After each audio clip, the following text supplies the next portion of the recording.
क्या आपने कभी सोचा है, क्या हनुमान जी आज भी जीवित हैं? क्या वो केवल मंदिरों की मूर्तियों में बंद हैं या आज भी कहीं तपस्या में लीन हैं?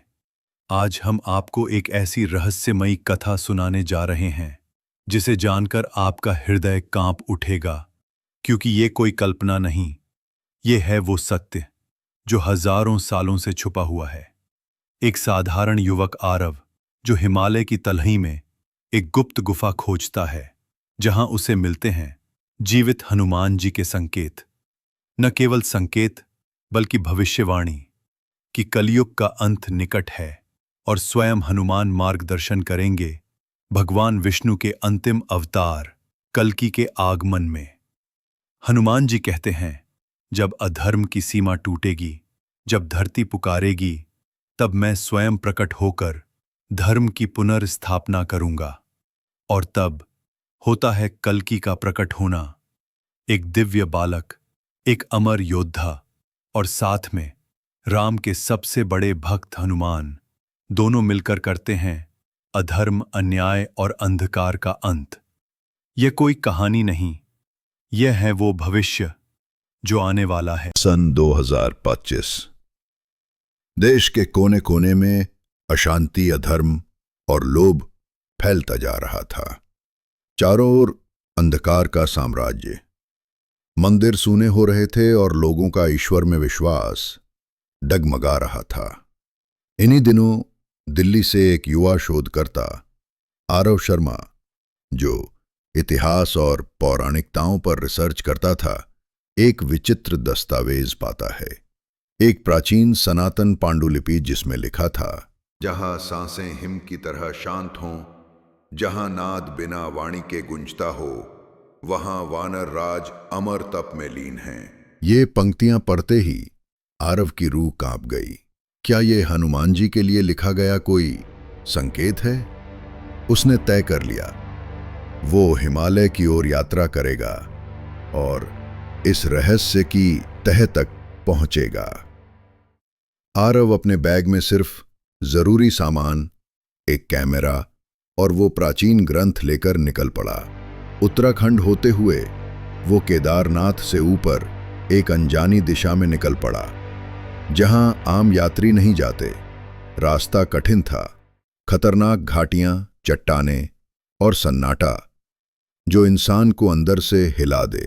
तीसरे दिन एक बूढ़ा साधु उसे एक गुफा के पास मिलता है। वो साधु आरव को देखकर मुस्कराता है। तू वही है जिसे बुलावा आया है। आरव चौंक जाता है। कैसा बुलावा?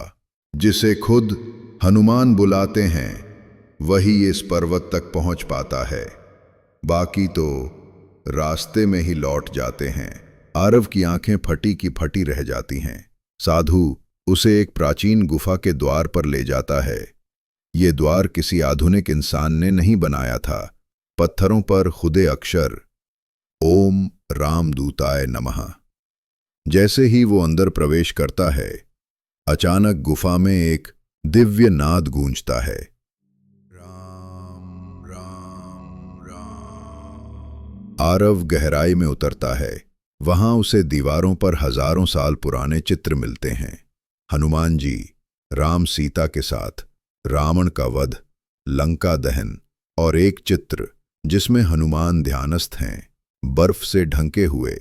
गुफा के अंतिम कक्ष में उसे एक कपी की छाया दिखती है जो हवा में तैर रही थी। वो छाया बोलती है, तुम्हारा हृदय शुद्ध है, तभी तुम यहाँ तक आए। ये मेरा स्थूल रूप नहीं, लेकिन मेरी उपस्थिति का प्रमाण है। मैं कालातीत हूँ, समय मुझे नहीं छू सकता। जब अधर्म हद पार करेगा, मैं फिर प्रकट हो जाऊंगा। आरव डर और भक्ति के बीच जूझता है। उस छाया से प्रकाश फूंकता है और फिर वो गायब हो जाती है। अंतिम संकेत, एक नई शुरुआत। गुफा की दीवार पर अचानक एक नया श्लोक उभर आता है, न भवति तु मृत्यु मम, न क्लेशो न मोहः, यत्र धर्म लुप्यते तत्र मैं प्रकटो भवामि। आरव समझ गया, हनुमान जी अब भी जीवित हैं, ध्यानस्थ हैं और समय आने पर प्रकट होंगे। वो चुपचाप लौट आता है, पर अब वो सिर्फ एक शोधकर्ता नहीं रहा। वो अब एक दूत था जो दुनिया को ये बताने वाला था कि आस्था अभी मरी नहीं है। गुफा से लौटने के बाद आरव के जीवन में सब कुछ बदल चुका था।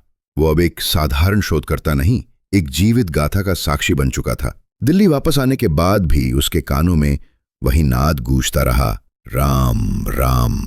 वो हर दिन अपने लैपटॉप पर प्राचीन ग्रंथों को खंगालता, पुरानी पांडुलिपियों को पढ़ता और उन्हें उस अनुभव से जोड़ने की कोशिश करता। क्या सच में हनुमान अमर हैं?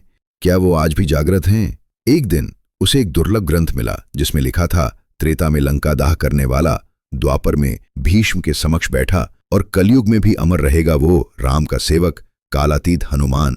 आर्यव समझ चुका था, हनुमान सिर्फ त्रेता तक सीमित नहीं है, उनकी उपस्थिति समय के सभी कालों में है। क्या तुम जानते हो, महाभारत के युद्ध में भी हनुमान जी की उपस्थिति रही थी। अर्जुन जब श्री कृष्ण के साथ युद्ध भूमि में थे तब उनके रथ के ऊपर ध्वज के रूप में स्वयं हनुमान जी विराजमान थे। जब अर्जुन ने पूछा, क्या आप त्रेता युग के वही हनुमान हैं? हनुमान ने उत्तर दिया, मैं सेवा में हूं जहां श्रीहरि हूं।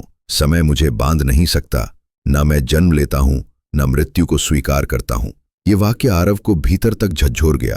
हनुमान जी को श्री राम ने एक वरदान दिया था, जब तक इस धरती पर मेरा नाम लिया जाएगा, जब तक धर्म की ज्योति जलती रहेगी, तब तक तुम इस धरती पर जीवित रहोगे, अदृश्य परंतु सदा उपस्थित।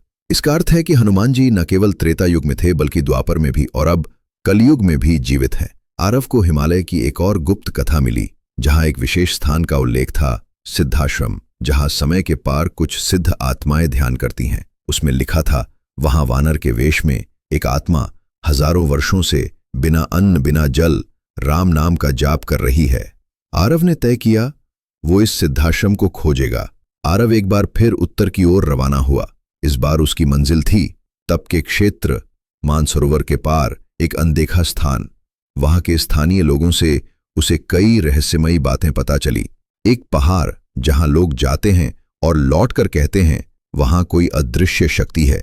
कई साधु बताते हैं कि वहां उन्हें एक दिव्य वानर का आभास होता है। एक बूढ़े बाबा ने कहा, बेटा तुम खोज नहीं रहे, वो तुम्हें बुला रहे हैं। सिद्धाश्रम पहुंचते ही आरव को वही अनुभूति हुई जो पहली बार गुफा में हुई थी। एक दिव्य छाया, वही तेज, वही वाणी। धर्म डगमगा रहा है, अधर्म उन्नति पर है। मैं तब प्रकट होऊंगा जब अंतिम संकट आएगा। आरव पूछता है, क्या आप ही कल्कि को मार्ग दिखाएंगे? छाया उत्तर देती है, हां, जब समय पूर्ण होगा, जब भगवान विष्णु अपने अंतिम अवतार में अवतरित होंगे, मैं उनका अग्रदूत बनूंगा। राम के सेवक की सेवा कभी नहीं रुकेगी।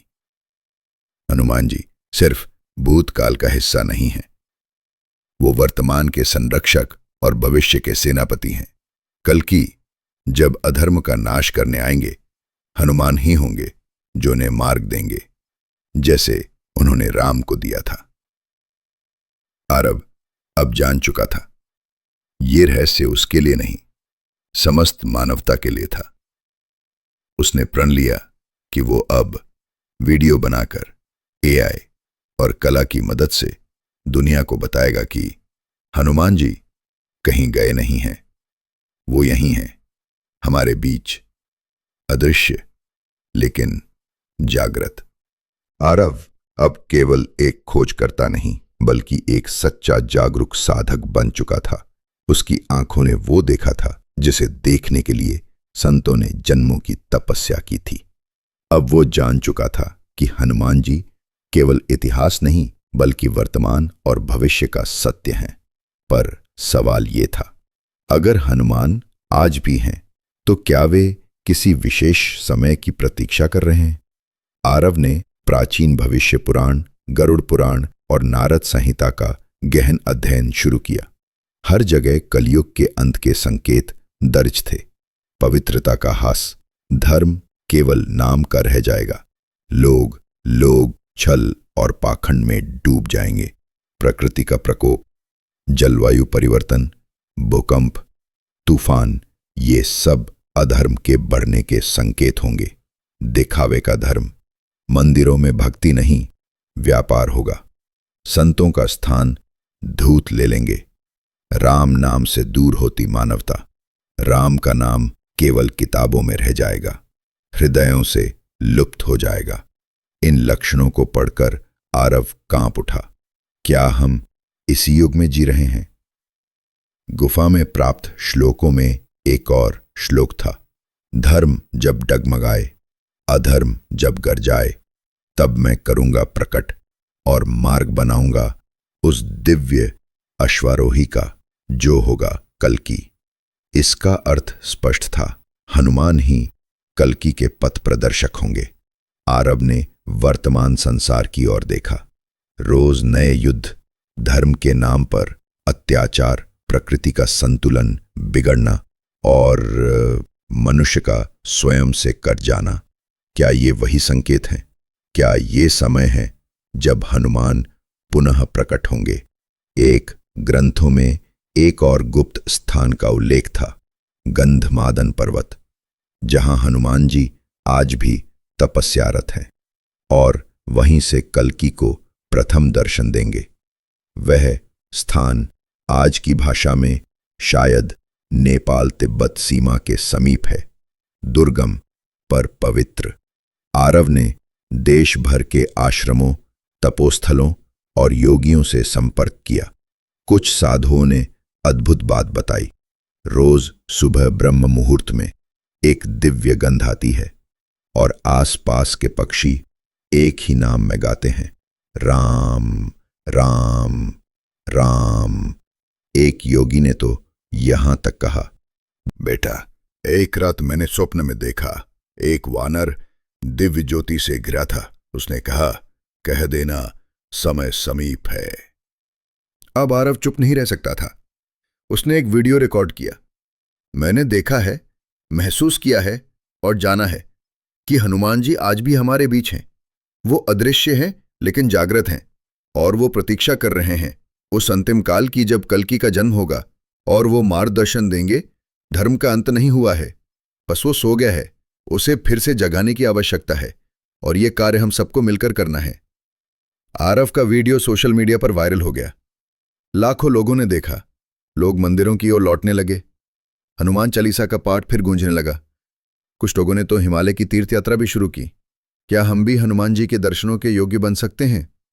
एक अंतिम श्लोक जो आरव को उस दिव्य गुफा की दीवार पर मिला था, यदि मनुष्य फिर से राम नाम को अपनाए तो मैं प्रकट होकर उनका पथ आसान करूंगा। ना तलवार, ना युद्ध, केवल भक्ति से धर्म की विजय संभव है। काल चक्र की गति तेज हो चुकी थी। समाज में अधर्म अपने चरम पर था। मानवता हार रही थी। धर्म व्यापार बन चुका था और प्रकृति प्रतिशोध लेने लगी थी। दूसरी ओर आरव अब सिर्फ एक शोधकर्ता नहीं, एक युगदूत बन चुका था, जिसने साक्षात देखा था कि हनुमान अभी भी जीवित हैं, ध्यानस्थ, जागृत और तैयार किसी महाअवसर की प्रतीक्षा में। पौराणिक ग्रंथों में वर्णित है कि कलयुग के अंत में भगवान विष्णु कल्कि अवतार के रूप में प्रकट होंगे, जो एक सफेद घोड़े पर सवार, हाथ में तलवार लिए होंगे और अधर्म का नाश करेंगे। और सबसे रोचक बात, उनका मार्गदर्शक और रक्षक स्वयं हनुमान होंगे। भारत के उत्तर पूर्वी क्षेत्र में असम और अरुणाचल की सीमाओं के पास एक रहस्यमयी जंगल में लगातार घटनाएं घट रही थीं। रात को एक चमकता हुआ प्रकाश आसमान को चीरता, दिव्य मंत्रों की गूंज सुनाई देती और स्थानीय ग्रामीण कहते, यहाँ कोई दिव्य योद्धा प्रकट होने वाला है। इसी दौरान एक गांव में एक अलौकिक बालक जन्म लेता है, जिसकी आंखों में तेज था और जन्म के समय ही उसके मुख से निकला, ओम नमो भगवते वासुदेवाय। उस बालक के जीवन के 10वें वर्ष में एक दिन वो ध्यान में बैठा था, तभी एक वानर का भव्य तेजस्वी रूप उसके सामने प्रकट होता है। वो बोला, तुम ही हो जिसकी प्रतीक्षा सदियों से हो रही थी, श्री हरि का अंतिम अवतार कल्कि। मैं राम का सेवक तुम्हारे साथ हूं। बालक समझ नहीं पाया कि ये सपना है या सत्य, पर वो तेज, वो कंपन, वो नाम की गूंज, सब असली था। अब समय आ चुका था। हनुमान जी, जो सदियों से हिमालय में ध्यानस्थ थे, पूर्ण रूप से प्रकट होते हैं। पहली बार कलयुग में उनका विशाल स्वरूप, कंधे पर गदा, नेत्रों में ज्वाला, मुख पर राम नाम। वो कहते हैं, अब बहुत हुआ, धर्म की रक्षा हेतु हमें फिर से युद्ध भूमि में उतरना होगा। कल्कि अब युवा हो चुके थे। उनके साथ था हनुमान, अमर सेवक, परशुराम, अमर ब्रह्मास्त्रज्ञ विदेही, संतों की आत्माएं जो पुनः जागृत हुईं। युद्ध शुरू हुआ, पर यह युद्ध तलवारों का नहीं था। ये युद्ध था सत्य और असत्य के बीच। एक ओर थे वो जिन्होंने धर्म को व्यापार बना दिया, और दूसरी ओर श्री हरि के योद्धा हनुमान ने युद्ध भूमि में गर्जना की। राम का नाम मिटाने वालों, ये वही भूमि है जहां मैंने रावण का अंत देखा। अब कल्कि के साथ मैं अधर्म का अंत करूंगा। उनकी गदा से एक प्रचंड दिव्य ज्योति निकली, जो असत्य की सेना को जलाकर राख कर गई। अंततः अधर्म की शक्तियां समाप्त हो गईं। कल्कि ने अपने शस्त्र को मृत्तिका में गाड़ दिया और कहा, अब जब धर्म पुनः जाग गया है, मैं भी विश्राम को लौटता हूं। जब मानव फिर पथ भ्रष्ट होगा, मैं लौट आऊंगा। हनुमान जी बोले, और मैं तब तक यही रहूंगा, अदृश्य, पर हर नाम में, हर श्वास में। सालों बाद आरव ने एक अंतिम पुस्तक लिखी, जिसका शीर्षक था, मैंने हनुमान को देखा है। हनुमान ना तो काल में बंधे हैं, ना ही स्थूल रूप में सीमित हैं। वो राम के साथ थे, कृष्ण के साथ थे, और अब कल्कि के साथ भी। और सबसे बड़ी बात, वो आज भी हमारे बीच हैं। जब भी कोई श्रद्धा से राम कहता है, हनुमान वहीं खड़े मुस्कुरा। अगर हनुमान जी पे भरोसा है तो वीडियो को लाइक करो, जय श्री राम कमेंट करो, और ऐसे वीडियोस के लिए सब्सक्राइब जरूर करो।